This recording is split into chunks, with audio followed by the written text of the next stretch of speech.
Welcome back to the Collective Clips. Buenos dias. Let me tell you something right now. This story right here that I have to tell you is as true and actual factual as it gets. You see the thumbnail right there. You look into the eyes of a madman and you think you have it all figured out. Now, I've always been told that if you look into the eyes of a man, you can figure him out. And I think that's a fact. I think that's true, man. You could see by the flutter of their eyelids, if they're really about the program, if they're really down to do something, or if they just don't want that smoke. Look into my eyes. I don't want that smoke. I just want to do my program and live my life, take care of my children, and live lavishly if I can. But there's a lot of people that have a lot going on in their life, and a lot of times you look into their eyes and you see emptiness, nothingness, Michael Myers shit, right? These two individuals that I have on the thumbnail are both those type of individuals. Until you've ever been around someone who has that vacant and that dark look in their eyes, you'll never know what time it is. Once you're around these type of individuals, you understand, what makes them tick and what doesn't. A lot of individuals that are locked up, incarcerated, have that same look, that look of nothingness, of hopelessness, dark desolation. The look that, at the end of the day, they've given up. They don't give a fuck. It's called the no give a fuck attitude, right? I've had that before. I've had that look. There's been points in my life where, I've thought no one cares or no one gives a fuck, so why should I care? Why should I care about my own self? But at the end of the day, if we don't care about ourselves, who will? Now, some of us have families and some of us don't. Some of us have a support system and some of us don't. And while incarcerated, that's when you really find out how strong and thick your support system is. Now, I wanted to drop videos on this channel that are speaking on a little bit more of the realness. The comedy, the having fun, the entertainment, that's great. But I wanted to drop some lugs, some jewels right here. So you can take it for what you want. If you want to watch it and enjoy the actual stories that are going on, the true stories, this is the spot for you. If you want to have fun and hear actual true stories, but with a twist, hey, Gunners Collective is for you. And there's several other channels that are bringing you the heat. But right here, I want to get more into the philosophy of things. So to show you that there's different merits and different sides to the gun. When I was locked up at a young age, there was a fear, okay? Not a fear of the next man and what he could do to me. I was always aware that people were just trying to survive and they were trying to, control their environment. But it was more of a fear of losing myself. And I did. For a long time, I lost myself. I lost myself in the gang life. I lost myself in trying to prove myself to others, trying to prove myself to me. I was of the understanding that if I didn't put on a certain face or a certain front, people wouldn't respect me. And if they didn't respect me, they would take advantage and turn me into a victim. And sometimes, that mentality helps. It saves you, but sometimes it destroys you from within. There's no one to cry out for help to. There's no one to embrace you or help you or to guide you to the right ways when everything around you is shit. Everything around you is tragedy. When I was young, I relied on the gang mentality. I relied on my homeboys and the homies to always be there and look out for me because I felt that I would do the same for them. But that wasn't the case. It's kind of like with, say, Chito Rana's getting locked up. It's then that he realizes that people like Swifty Blue and all these homeboys that he was in music videos with aren't sending him money. They're not there to help him out anymore, and he can't be mad at them. When you put yourself in a certain position and you get incarcerated, locked up, or anything that you do, nobody wants to be around the bullshit. Nobody wants to think about you anymore. It's easy come, easy go, out of sight, out of mind. Time heals all wounds. All those different philosophies and sayings that they say come into play because you're no longer there to save face. You're no longer there. They don't have to worry about you knocking on their door. It's as easy as picking up a pen and writing a letter to change a whole Vatos mentality. But a lot of homeboys don't grip that or grasp that. They just don't care. These guys that are on the thumbnail are two different individuals, and I've done spills on them in the past. Two guys that lost their mind. Now, some people are just born crazy. Some people, they tend to gravitate towards craziness over time. Maybe something happened to them when they were younger. Maybe they've seen too much tragedy and too much turmoil in their life, and they just lose it. being incarcerated, you see this all day. There's a look in a man's eyes that's unexplainable. It's a look of nothingness, right? People just disappear from reality. They become encompassed in what's in front of them, what's going on. And you are supposed to, that's part of the game. Whatever's in front of you or whatever's put on your plate, you eat it up. That's what you do. You have to have that mentality when you're in the game, because if you don't, it's a dog eat dog world. Fresno, you will be eaten. Everybody is looking for a victim. I hate to say the bully mentality, but the bully mentality is real. If you're not up to par or cut from the same cloth of certain individuals you're trying to hang around, they will sacrifice you to come up. They will make you the scapegoat. They will utilize you. When I was incarcerated, a lot of bad things happened. I was battery packed, stabbed, jumped. There was one point in my life where, while in the youth authority, they used to send us to the school area every day. And I felt like they would send us, it was like a test, or it was more like an experiment. They were sending the Norteños in there to be jumped, to see if we could hang, to see if we could utilize the necessary skills that we gained from being incarcerated to protect ourselves. And that was a fucked up situation, because we were all young kids just battling it out, over something we believed in that wasn't even truth. A lot of the guys that were in there, and I've seen guys lose their mind and get crazy and turn into someone that they weren't. I want to tell a story about one guy, and it's a trip because I just seen him yesterday on TikTok. And I see that, he turned out all right, but at the end of the day, the scars, the tattoos, everything that shows me what he is now was because of that one point in time, where he lost it. He lost his mind. So the guy gets to Fred Cinelis, right? And he's on my compa. The compa is the building. And I see him, and he's from a different group. He's not a norteño. He's not going through our hardships. He's going through his own. The group that he was from was a black gang. And these guys decided that if for no other reason, because he was from Northern California, he was off-brand, or he wasn't cut like they were, or they just weren't going to embrace him, man. He wasn't getting no canalismo. And I'm going to tell you one thing about being incarcerated. Being alone is the worst thing you can be. But realizing that you're alone anyways is the greatest aspect of life, right? You have to realize that you come into this world alone. You're going to die alone. And what you make of it is totally up to you. But anyway, so this individual was basically outcasted. He was alone. And I remember I used to trip out watching him from a distance, like, wow, he has it worse than we have it. At least we have each other. At least we have the few ragtag homeboys that we have to go hit that school area and go back to back and handle it. At least we have the homeboys to bust a spread with, or to chop it up with, to reminisce, to tell war stories, to take our minds up out of the situation we were in being incarcerated. This guy didn't have that. This guy was alone all the time, eating alone. Although no one picked on him or bullied him or pushed up on him, that loneliness and that hopelessness I could see forming was turning him into a soldado, was turning him into a monster. Eventually, what happens is this guy becomes friends with one of our good homeboys, with the northerner. And he decides that if for no other reason, he was going to more than meets the eye. He was going to start hanging around with the ranfla. He was going to start hanging around with the gente and listening to our clecha, our philosophies, why we were doing the things we did, because we could have easily turned our back on the game.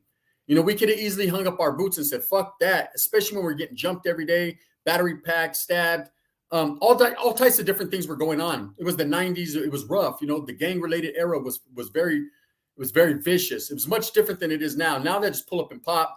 And yes, you can lose your life quicker, but back then it was more about the viciousness and tenacity of a gang member, proving that he was number one and proving that his barrio or his hood or whatever said he claimed was primera, meaning was first, was above all else. So everybody was trying to get their respect, trying to show that they were that one. And it was dangerous. It was a very dangerous era. Very. It can't be repeated, or maybe it could, but I don't see that happening. Not with painted fingernails. But anyways, this guy started to hang around us, and we took a liking to him. We took a liking to him because he wasn't that bad, meaning he did have a great mentality. He was smart for his age. And he wanted to live that lifestyle. He wanted to be a gang member. See, we wanted people around us at that time that wanted to do it.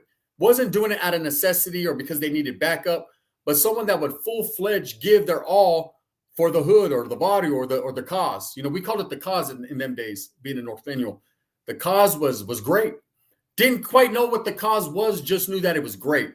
if that, if you could understand that. It's hard for me to even understand now as an older vato, but we did our thing, man. We definitely did our thing. And, it wasn't always the greatest, but it wasn't always the worst. Anyways, this guy started to hang around with us, and he changed his name and started to get a grip on what we were doing and started to push our movement. He left the black gang behind him. He realized that if there was no love there, if people weren't going to show him love, then why should he continue in that stance? Now, I'm here to tell you, to me at that time, I was just happy based on the fact that we had another soldado. I was happy that we had someone that was kind of tall, big, knockout punches, was putting people on their back. And that was being selfish.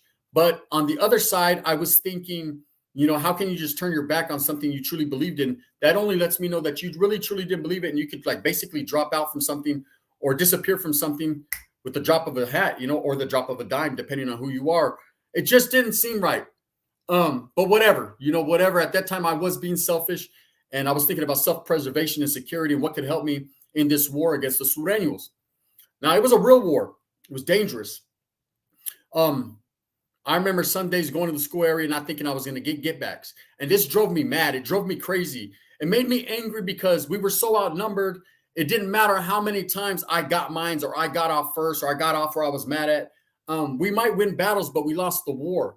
The abundance of numbers, the sheer tenacity and the viciousness of the other group that was being displayed was it's treacherous, man. It's hard to live like that, especially as a young kid, not knowing if every day was going to be your last. Now, I know we live in a world where it doesn't matter. A fucking feather could fall on our head from the Empire State Building and crack our shit open. Anything could happen at any time. And I have that mentality of knowing that, one day I'm healthy, the next day I'm sick, the next day I'm healthy again, all up in the mix. You just don't know. But when you're young and your life is fully ahead of you, to know that every day could be your last, knowing you're going to get scraped that day, knowing you're going to get taken off on, you're going to get stabbed, you're going to get jumped. It was a daily thing. That starts to play with your mind, and it drives you mad. It drives you macabre, crazy, to the point where you don't give a fuck. You start making it, you're going to set an example. You start making it your priority to hurt someone real bad. And that's a setup. That's a setup. While I was young, I was incarcerated for the crimes I did. And I was not, and that was my punishment. I was being punished every day, constantly, daily reminded to stay the fuck up out of jail. And it didn't help, but I acknowledged it. Now, when it comes back to this individual, when it comes to him, he grew up. And I remember running into him one day in Carl Holton in a different YA. And he had just came from Chad. Now, at that time, Chad was on lockdown. Now, if you don't know what Chad is, Chad was the northern equivalent to YTS, meaning you had to be 18 and over, really in the mix. They sent you there if you were really about the program, if you were really doing something. Now, it didn't mean that other people in other places weren't about it. It's just some got sent certain places, some didn't. It's the fucking way it was, right? But this guy was sent there for about a year, and he was used to the lockdown situation. He was used to, as soon as those doors cracked, get off on site. Some places are like that. You can go to one program and everybody's chilling, programming, doing their thing. There's a respect factor. Then you can go to some and it's on site.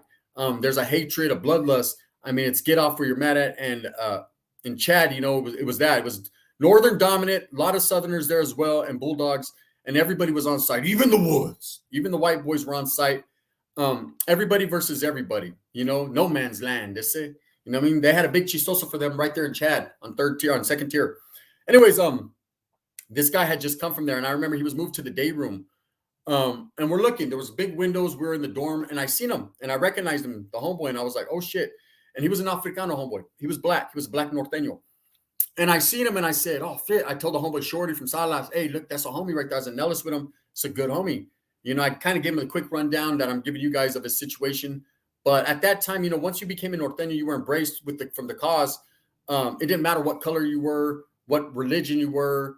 All that mattered was where your heart was at. Your heart was with the North. So I was going to get to him in the day room so I could chop it up with him, kind of give him the basic rundown on what it was. I could see from his eyes and the way he looked, he was looking around, kind of mean mugging, kind of like, yeah, anyone could get it. Well, before I had a chance to get to him, to talk to him, or any of the other homeboys did, they released 3 Southerners into the day room. I don't know if they were coming from the kitchen, from work, because the kitchens were located in the middle of 2 dorms. So we were on Mono Hall at that time, and then right next door was Carson, but in the middle was the kitchen, where you went to eat. So you'd have workers one day, they'd have their workers, we'd have our workers. It switched like that. to minimize contact. You could only see each other in the square area. It was a trip.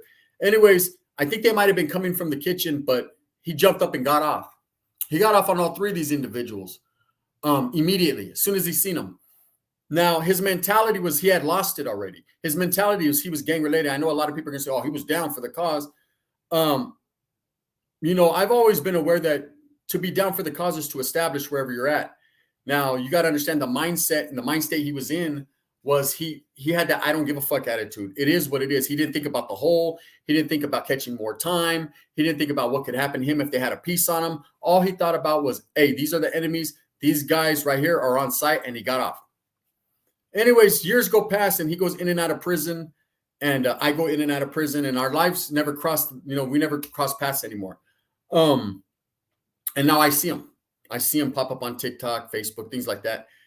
And I keep a distance because he's still, in his mix, still doing what he does, even after all these years, truly dedicated. But I see now that he's a family man. I see now that he's got a different mindset. He's taking care of his body, his health. He's aware. And I'm just happy that he didn't lose it like so many others did, like these two individuals on the thumbnail. People lose their mind and they don't know how to correct it. There's no one there to guide or help them. Some people are so easily swayed in certain directions. Once they're going that route, they're not easily swayed back. Some people are just born with that mentality, man, and you can't change them no matter how hard you try. Now, these two guys that are on the thumbnail, one of them did a lot of heinous crimes in Bakersfield, California. Some of the things he did and his mentality was pure psychopath craziness. Did his homeboys or did other people truly recognize how crazy this guy was? Maybe, maybe not. If you look at pictures of him, it looks like gradually over time, he got crazier and crazier by the look in his eyes. So he's at the point right now, they call him the Mexican Joker. They're about to different. Of course, they sold him up with the celly. He wasn't supposed to have a celly. I've told the story before. He cut his celly's head off, ripped his heart out, did things of that nature. Truly is crazy. How can you identify things like that? You can't. The life you live and the things that happen in this life are totally up to you. You might run into some things that you can't control. Nothing's totally controllable. But once you lose it, you're done. It's a wrap. You can't get back what you once were without a lot of hard work and without a lot of identifying and a lot of help. Now, the other guy, for those of you that don't know his story, man, he was considered allegedly a hitman for a certain group, and that we're not going to speak on that group, but he definitely, he admitted to having a lot of bodies and telling details on why he did things and how he did things. And even him, it seemed like he had a different mindset, a psychopath mindset. Now, there's a difference between being a psychopath and someone who just loses all. Once you lose all, you have the hopelessness and you get the I don't give a fuck attitude, then it is what it is, man. There is get backs for that. Just people showing love and people, helping you. But once you turn into a psychopath and you truly enjoy what you do, which is hurting people or hurting yourself, there is no get backs. Now, I've been all around, man, throughout the United States. I've traveled to different states. I've seen different people, met different people, talked to different people. I think that's why it's so easy for me to get along with everyone. Woods, Southerners, Northerners, Bulldogs, is that I don't show no bias. Blacks, I don't hate. I recognize and respect everyone for their culture, their ethnicity, and what they're doing. But I know where I come from and what I truly love. I never forget where I came from, that food stamping and roaches. And I never lost my mentality. Like I said, at one point in time, I did have a lot of hopelessness. There are a lot of friends, family members, different people in my life that have turned their back on me. But there's also a lot of people I've turned my back on, for one reason or another. So I understand that, every time I start feeling, a certain way, I have to resort back to never forgetting where I come from and to seeing what I have now and what differences I've made in my life. These guys that turn into psychopaths, like so many people I've met in prison, there's a look, man. Like I said, I can't explain it, and I can't sit here and try to explain it because I don't know. I've seen it in family members, friends, where they're losing it. And I've always wondered why. What makes me so different than them? How do I have thicker skin that I can be talked shit about or ridiculed or accused or whatever people say about me, even constantly here on YouTube? I get a lot of people asking me, hey, Gun, why don't you retaliate? Why don't you drop a spill, speaking the real or saying something about these people? And I feel sorry for people. I feel sorry for individuals that wake up every morning with another man's name on their mind or another man's dick in their mouth or whatever it may be. It's always hurtful hearing something bad about you. The hairs on the back of your neck stand up. That's facts.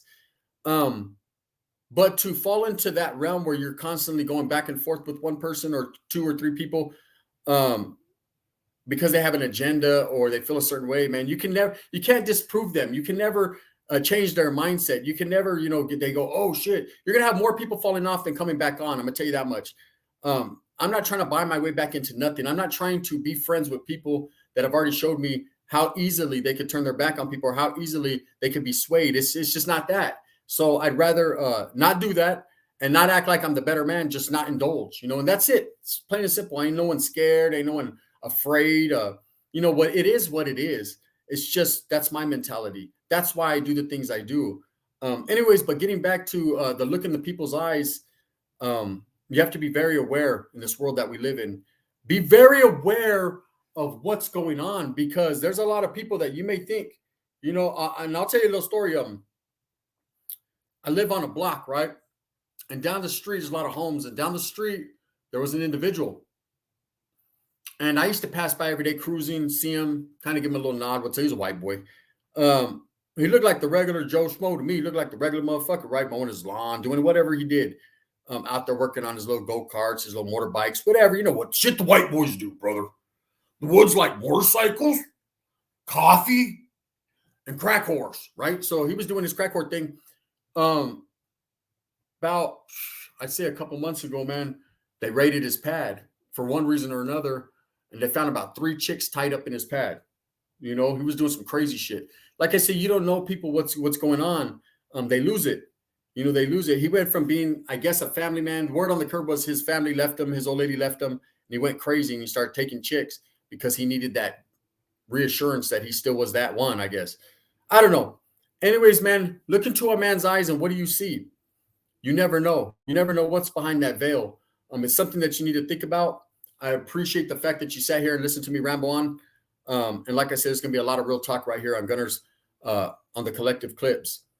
And I appreciate you. With that being said, thumbs up or thumbs down. Heavy's going to be the head that wears the crown. I'm going to continue to strive and struggle and struggle and strive and tell you my stories, truly my stories, and no one else's. And if I do include someone else, man, it's because it's relevant to what I got to say. No lies. I don't give a fuck what anyone says, man. It's real life, real talk. This is the Gun, gente. Bang, bang. You know what it is, gang, gang.